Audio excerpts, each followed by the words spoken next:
Hello hi welcome to home science Darpan. आप सभी का होम साइंस दर्पण में वेलकम है। आई होप आप सभी अच्छे होंगे, आपकी हेल्थ अच्छी होगी और हमने नए साल में अपनी तैयारी स्टार्ट कर दी है।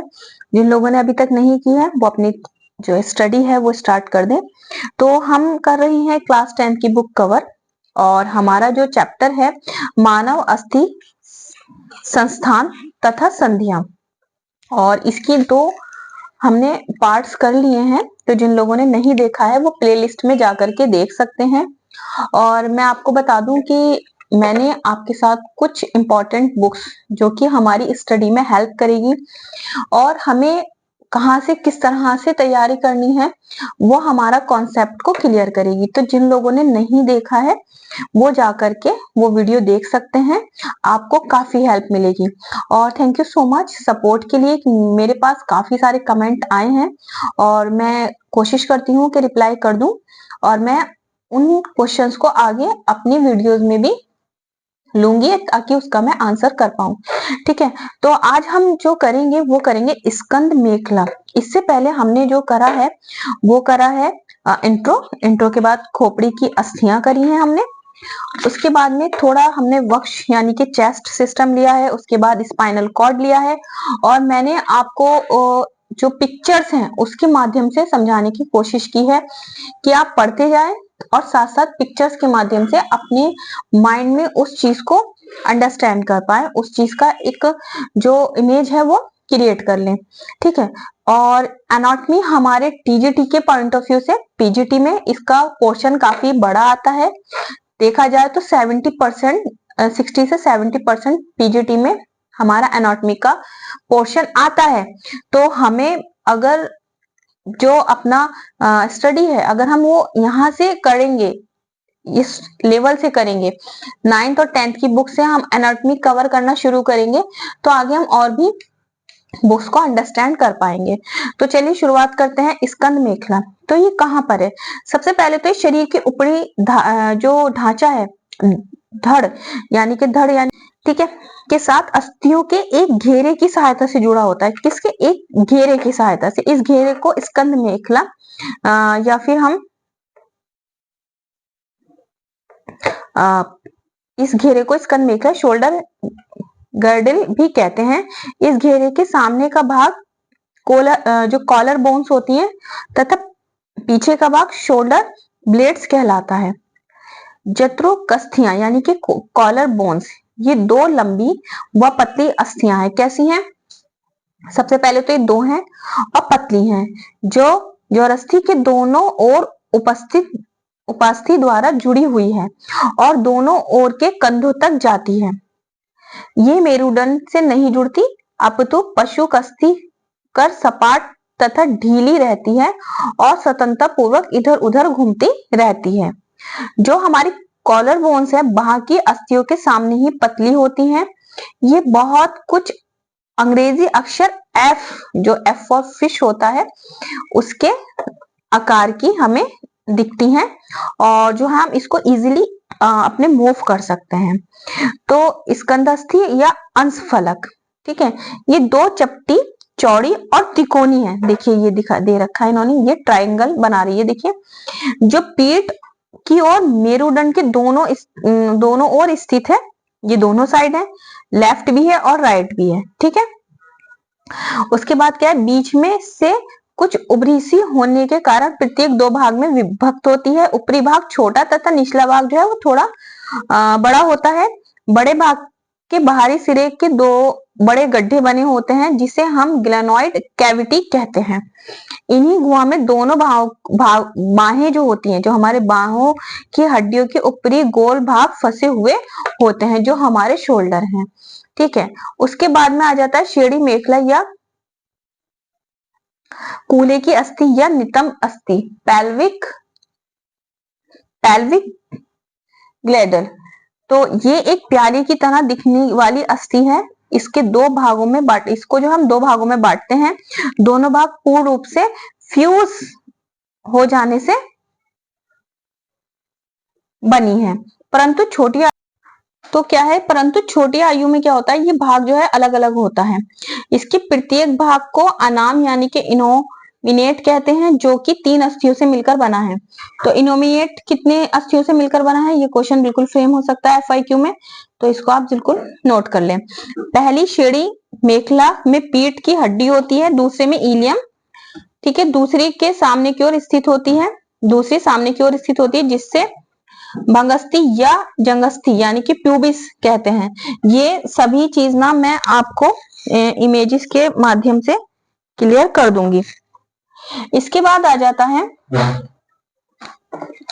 जबकि तीसरी पश्चिम भाग की ओर गुहा के साथ स्थित हड्डी ईशियम कहलाती है। तो इलियम, प्यूबिस और ईशियम। नेक्स्ट है हमारे पास, वास्तव में दोनों अध्यांश भागस्थि द्वारा आपस में क्या होते हैं, ज्वाइंट होते हैं। जो एक सेकंड ना इसको फ्रेम कर देती हूँ, ठीक है। प्रत्येक अनाम बाहरी भाग पर एक प्याली के आकार का गड्ढा होता है, जो श्रेणी उल्लूखन यानी कि एसिटाब्यूलम कहते हैं। हो सकता है कि थोड़ा प्रोनाउंसिएशन में समझ ना आ रहा हो, तो मैं इसको और अच्छे से क्लियर कर दूंगी पिक्चर में। अनाम की 3 अस्थियां इसी स्थान पर समेकित होती हैं। इस उलूखल में पैर की लंबी मजबूत जांग बनाने वाली अस्थि फीमर का शीर्ष भाग जुड़ा होता है। जो फीमर हड्डी है, जो हमारी सबसे बड़ी और मजबूत हड्डी है, फीमर, ठीक है। यहाँ हम क्लियर कर लेते हैं। देखिए, ये हमारा स्पाइनल कॉर्ड आया था ऊपर से इस तरह से, है ना, यहाँ आकर हमारा ये लगा था। श्रेणी फलक ये आ गया, त्रिकास्थि ये आ गया, ठीक है। उसके बाद अनुत्रिक ये है, श्रेणी उलूखन इधर, आसनस्थि इधर है, और ये जंगनस्थि और ये भगनस्थि है, ठीक। इसको ये मेल की प्रेजेंट करी गई है और ये फीमेल की, ये दोनों ही मैं पिक्चर लगाऊंगी, ठीक है। इसके बाद में पीठ की कशेरुकाएं, ये सबसे मजबूत तथा अधिक बड़ी कशेरुकाएं हैं। सबसे बड़ी बात क्या है कि इसमें इंपॉर्टेंट बात है कि सबसे मजबूत है और बड़ी हैं, और क्योंकि इन पर शरीर का पूरा भार रहता है। जो हमारा पीछे का बैकबोन है, जिस पर हम वेट भी लेते हैं, सभी चीज हमारी वेट आता है, तो क्या है, इन्हीं हड्डियों पे क्या है ना, पूरा शरीर का भार है। केशरुकाएं बड़े होते हैं, पार्श्व वर्धों में कुछ गड्ढे होते हैं, जिन्हें हम पसलियों से जुड़े होते हैं। कमर की केशरुका, ये तो पीठ की थी, अब कमर की ले लेते हैं, यानी कि थोड़ा ऊपर का हिस्सा।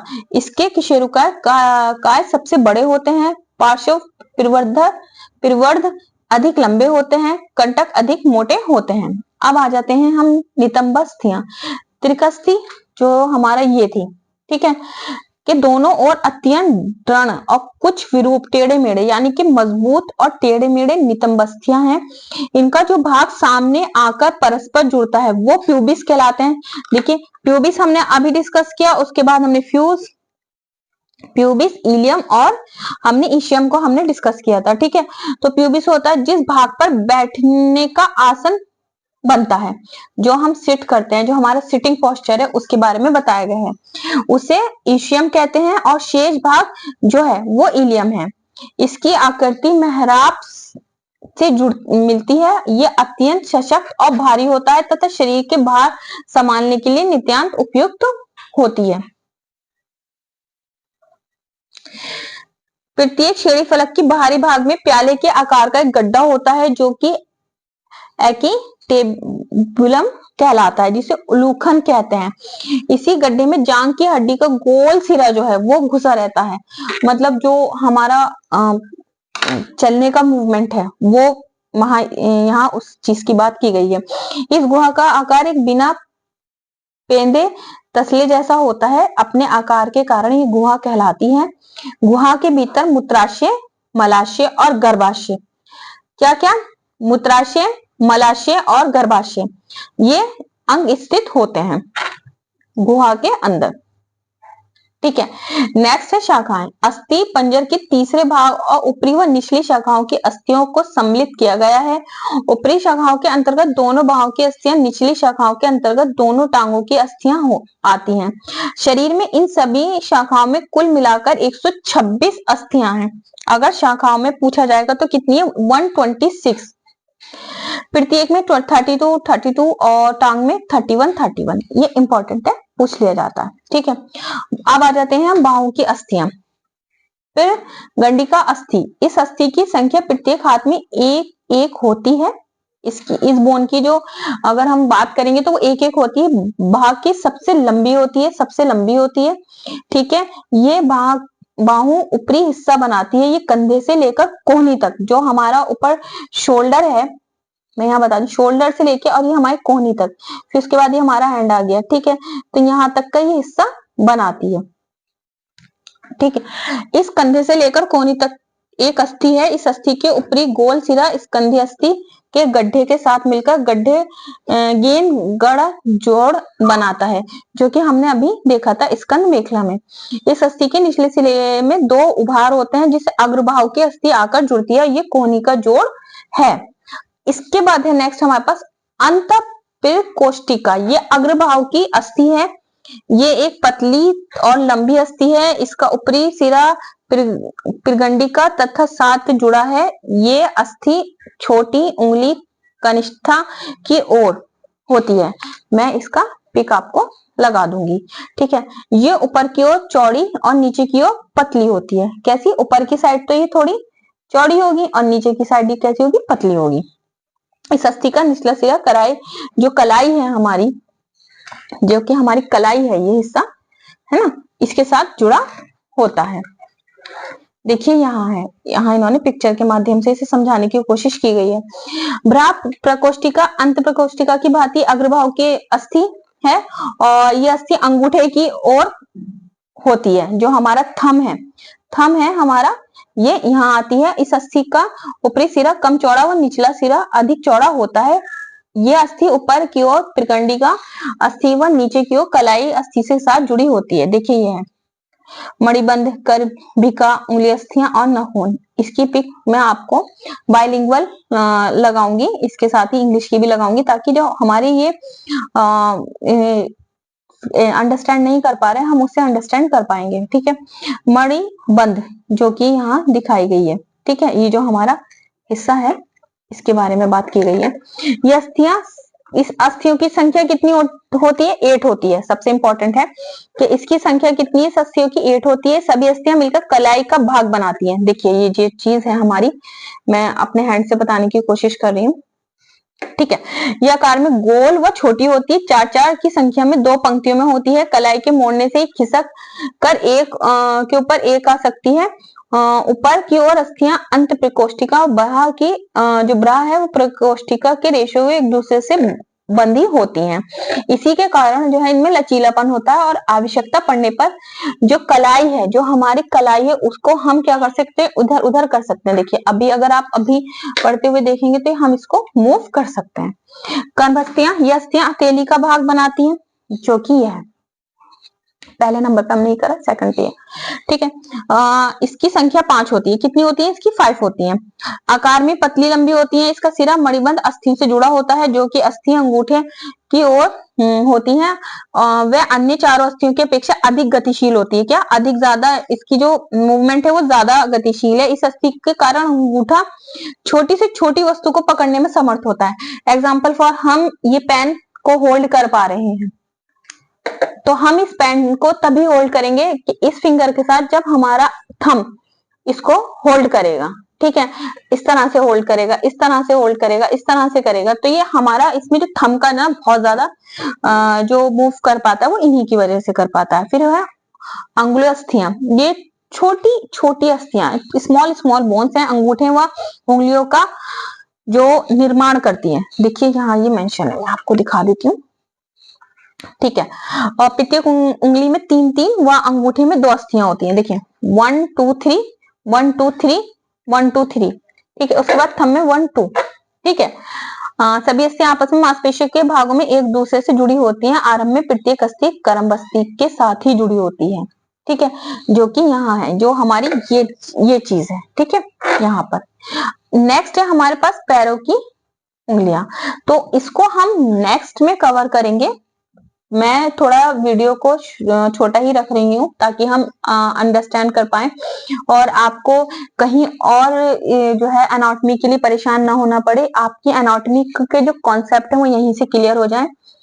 हिंदी में है, थोड़ा-सा प्रोनंसिएशन में और थोड़ा इसके जो नेम होते हैं वो टफ होते हैं, तो मैं भी इसको ट्रिक के माध्यम से आपको कराऊँगी, तो आप चैनल से जुड़े रहें और आपकी कोई भी क्वेरी है, आप मुझे बिल्कुल कमेंट बॉक्स में अपना सुझाव भी दे सकते हैं और क्वेश्चंस भी आप कर सकते हैं। और मेरे पास क्वेश्चन आए थे कि टीजीटी का सिलेबस कंप्लीट करा दीजिए, तो मैं बिल्कुल कंप्लीट करा रही हूँ। और अगर आप देखेंगे सिलेबस को उठा करके तो ये हमारा सब टीजीटी का ही है। और सबसे इम्पोर्टेंट बात है कि आप सभी लोग सबसे पहले, चाहे वो टीजीटी की प्रिपरेशन कर रहे हो आप 22 का जो हमारा फिलअप है, या फिर पीजीटी की, तो सिलेबस हमारे पास होना चाहिए। और अपकमिंग एलटी का भी जो कि आ रही है, सुन रहे हैं हम कि न्यूज है कि एलटी का एग्जाम हो सकता है, तो एलटी में 2 पेपर होते हैं, तो उसमें जो 30 क्वेश्चंस हैं वो हमारे जीके से रिलेटेड होते हैं। उसमें मैथ भी आता है, थोड़ा सा एसएस भी आता है, साइंस भी आता है, करंट अफेयर भी आते हैं, तो उसका तैयारी आप कर दें, क्योंकि थोड़ा टीजीटी पीजीटी के अकॉर्डिंग उसका जो क्वेश्चंस हैं थोड़े स्टैंडर्ड होते हैं। उसके बाद में हमारे जो बाकी के बचे हुए क्वेश्चन होते हैं 90 के लगभग, तो वो आपके सब्जेक्टिव होते हैं, पर वो थोड़ा उसका स्टैंडर्ड हाई होता है, तो आप अपनी से ही अपनी स्टडी को कंटिन्यू रखिए और स्टार्ट कर दीजिए। और आपको कुछ भी और क्वेश्चन पूछना है तो कमेंट बॉक्स में जरूर आप कर सकते हैं। और प्लीज चैनल को लाइक, सब्सक्राइब, शेयर करना ना भूलें। आपका एक लाइक मुझे बहुत मोटिवेट करता है। Thank you so much.